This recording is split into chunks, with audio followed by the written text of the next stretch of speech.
Hello everyone, thanks for watching my video today. In this video we're going to talk about two things. One, determining absolute versus conditional convergence. And then at the end we'll also talk about the alternating series error bound. These two things don't have anything to do with each other, but they're both pretty short, so I thought we'd talk about them both in one video. So let's talk about absolute versus conditional convergence first. The concepts of absolute and conditional convergence are used to determine the convergence or divergence of a series in which the terms are sometimes positive and sometimes negative, but not necessarily alternating. We begin this analysis of series behavior with the following theorem. If the series of the absolute value of a sub n converges, the series of a sub n also converges. Okay. So the converse of the above theorem is not true. We got an example right there, the alternating harmonic series right there. It would converge by the alternating series test. But we've already known the harmonic series diverges. This type of convergence is called conditional. All right, so we got a little definition here about absolute versus conditional convergence. The series a sub n is absolutely convergent if the absolute value series of a sub n also converges. A sub n conditionally converges if a sub n converges, but the absolute value of the a sub n diverges.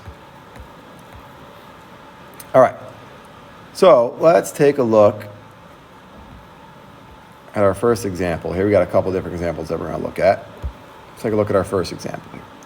We have negative 1 to the n times n factorial all over 2 to the n. And I got a couple of the examples of the first four terms there for you. So what we want to do here is we want to test the series of the absolute value of the a sub n, the nth term here. Okay, so we're going to go sigma n equals 0 to infinity,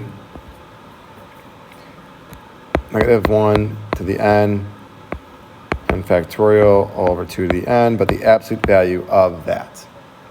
Okay, so if it's absolute value, that means this doesn't really matter. This is just going to be 1 every time. So we can replace this with limit as n goes to infinity of the absolute value of n factorial over 2 to the n. Okay, and actually I didn't want to do this sigma, I want to do limit. We're doing limits as n approaches infinity of this. So we have n factorial over 2 to the n. All right, so there's not much we can do with that algebraically from there, but what we do know is that this is going to get bigger way faster than the denominator gets bigger, which means this is going to go to infinity. Okay, by the nth term test, we then can say that this is divergent, or you can say it diverges by the nth term test. Okay, so if that diverges, then we would have to test just the regular series. So we're going to do limit as n approaches infinity of this to see if this is conditionally convergent or not. Okay, we'll get to that later on today, but that would be our next step in this.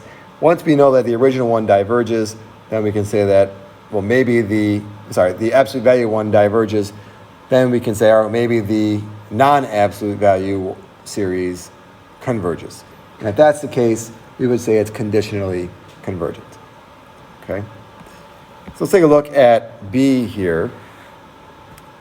We have another alternating series here. So what we want to do is we want to look at the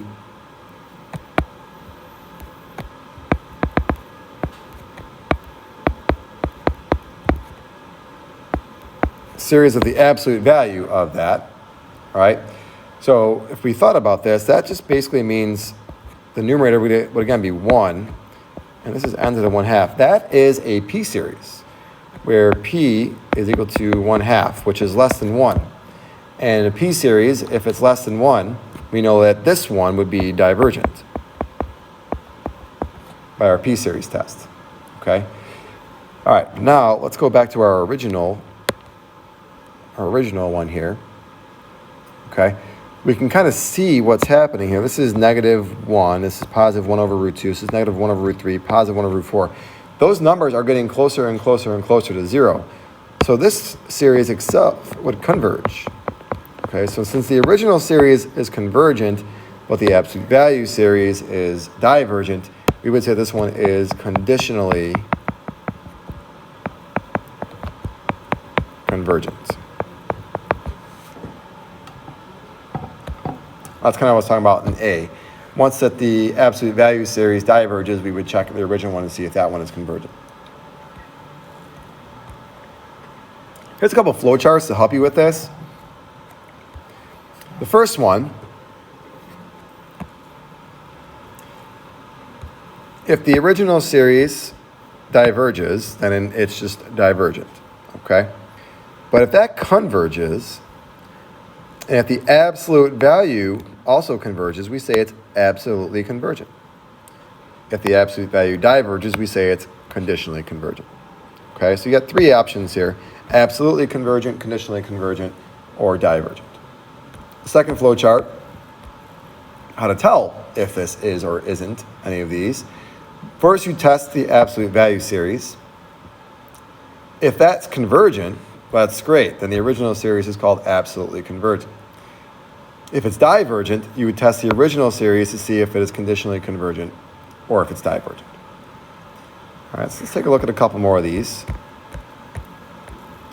Determine whether each of the series is absolutely convergent, conditionally convergent, or divergent. All right, so the first thing we're going to do is we're going to try to do the series from 1 to infinity of the absolute value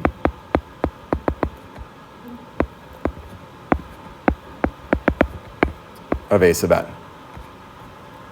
Okay, so basically, like you talked before, this no longer matters because -1 to any power, the absolute value, that's going to be 1. So this, we can rewrite this as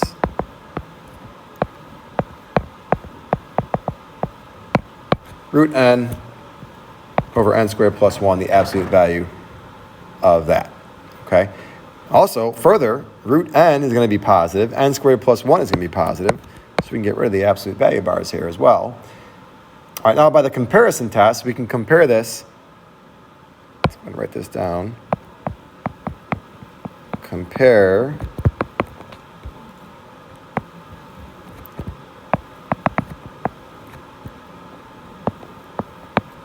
to this. All right, so root n over n squared, which we can do n to the 1/2 over n squared, which is the same thing as 1 over n to the 3/2, which is a p-series, right? So that's going to be a p-series where p is equal to 3/2, which is obviously greater than 1. And since p is greater than 1, this is convergent. Okay, so since the absolute value series is convergent, our original series then would be absolutely convergent. Or you can say it converges absolutely.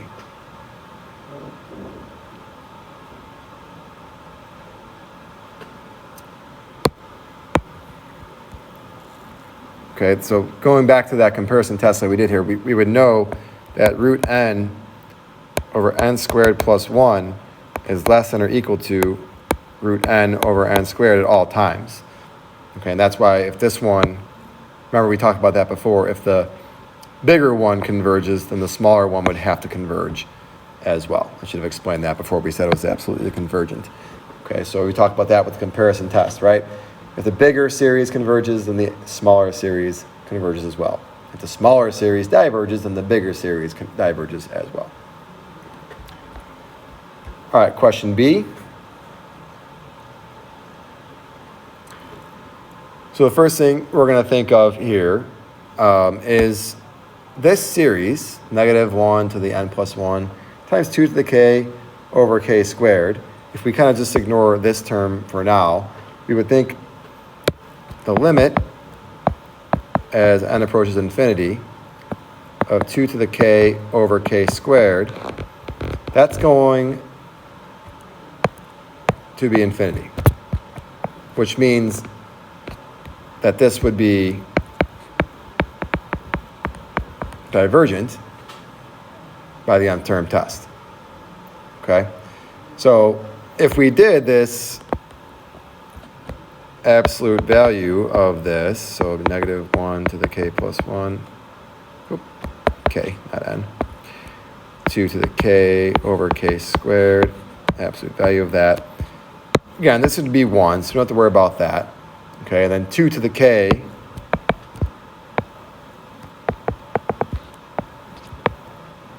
and k squared are always going to be positive. Again, this is going to grow much faster than this is. So that's going to go to infinity. So by the nth term test, we would say that this one diverges.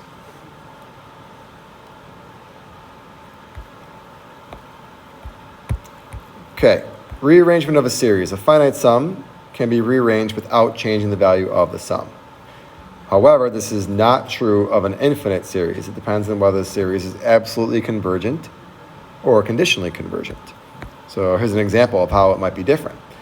Okay, we have already shown that the alternating harmonic series, we've shown this before, and people have proved this to be true, will converge to natural log of 2.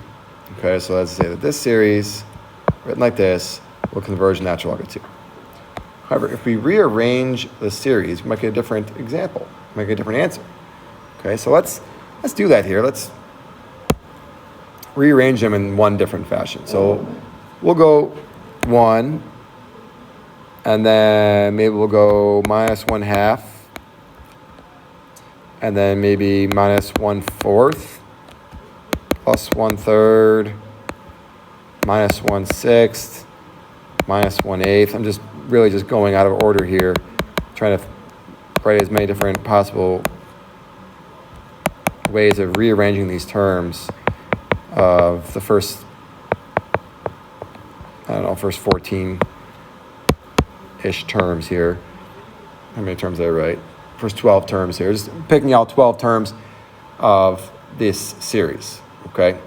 And if I grouped these together like so, and then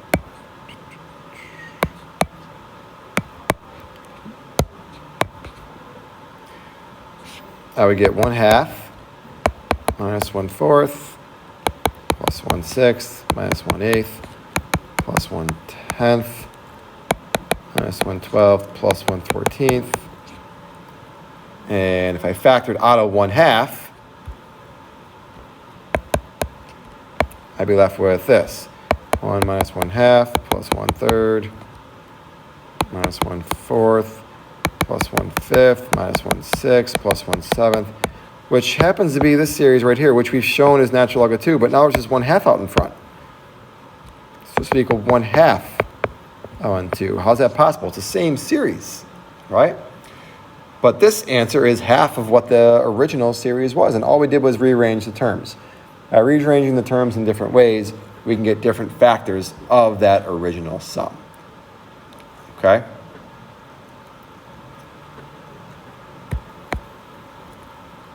Last thing we're going to talk about today is the alternating series remainder. All right, we're going to do a couple of these problems here. If a convergent alternating series satisfies the condition a sub n plus 1 is always less than or equal to a sub n, the absolute value of the remainder r sub n involved in approximating the sum s by s sub n is less than or equal to the first neglected term.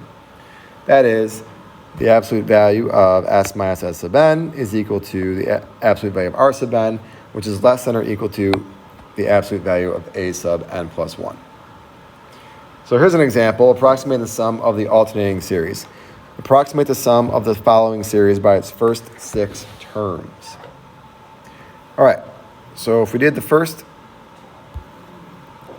6 terms of this, what we have right there, that would be 1 over 1, okay, minus 1 over 2, plus 1 over 6, minus 1 over 24, plus 1 over 120, minus 1 over 720. All right, I don't expect you to be able to do that math in your head, so if you want to put a calculator to do that, that's fine. The answer we're getting is going to be approximately 0.6319, which is a fraction and is going to be converted to 91 over 144. Okay, so that's just a general approximation. That's not what we're doing here today, but I'm just trying to show you that that's the approximation of this. Is the answer going to be exactly 91 over 144? Probably not. It's probably going to be close to that, though. Okay, we can alternate, or we can approximate this. The more terms we do, the better our approximation is going to be. Okay, so now we're going to talk about accuracy when we're estimating.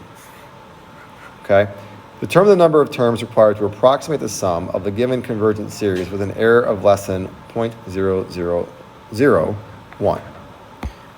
All right, so what this is saying here, again, is we want our s minus s sub n, absolute value of that, to equal our remainder n, which always has to be less than the absolute value of a sub n plus 1, which we want right now to be less than 0.001. Okay, that's what this is saying. We're just getting that from the theorem up above here. Okay, and this number right here. Okay, so first of all, let's figure out what is a sub n plus 1. All right, so a sub n plus 1 is going to be negative 1 to the n plus 2 over n plus 1 squared. But remember, we're doing absolute value of a sub n plus 1, so it's absolute value of that, which means negative 1 to any power is going to be negative 1 or positive 1, so it's 1.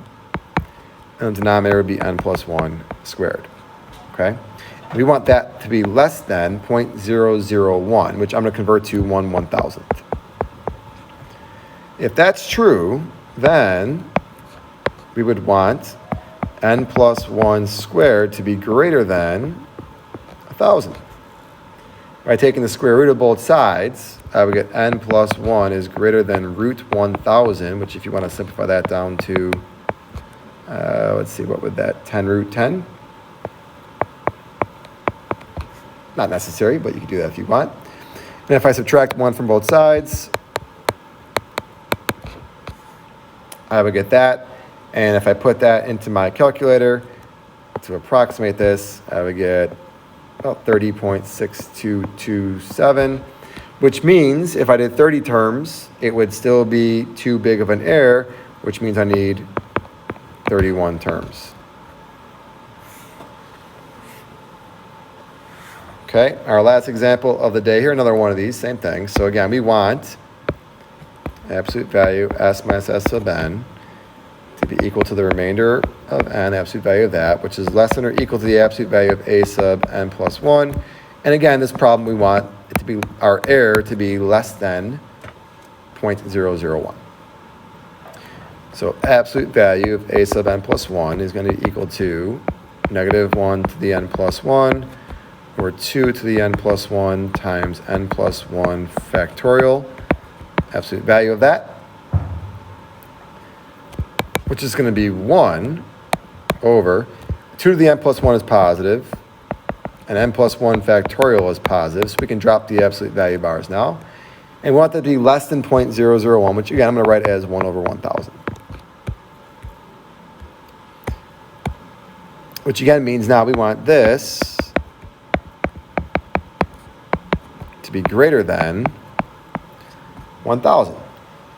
Okay, now there's really no way to actually solve this. So really this is going to be a guess and check game here. I know the answer already, so but you basically would just try a couple numbers here. Let's say if we tried n equals 3, we would get 2 to the 4th times root 4 factorial, which is going to be 384, which is not good enough. Okay, but if we tried n equals 4, that would be 2 to the 5th times 5 factorial, which is 32 times 120, which is going to be 3,840, which is bigger than 1,000. So there's our answer. N equals 4. If we had 4 terms or more, our error would be less than 1/1000th. All right, that will do it for this lesson today on these two topics. I hope you enjoyed our video, and we'll see you again next time.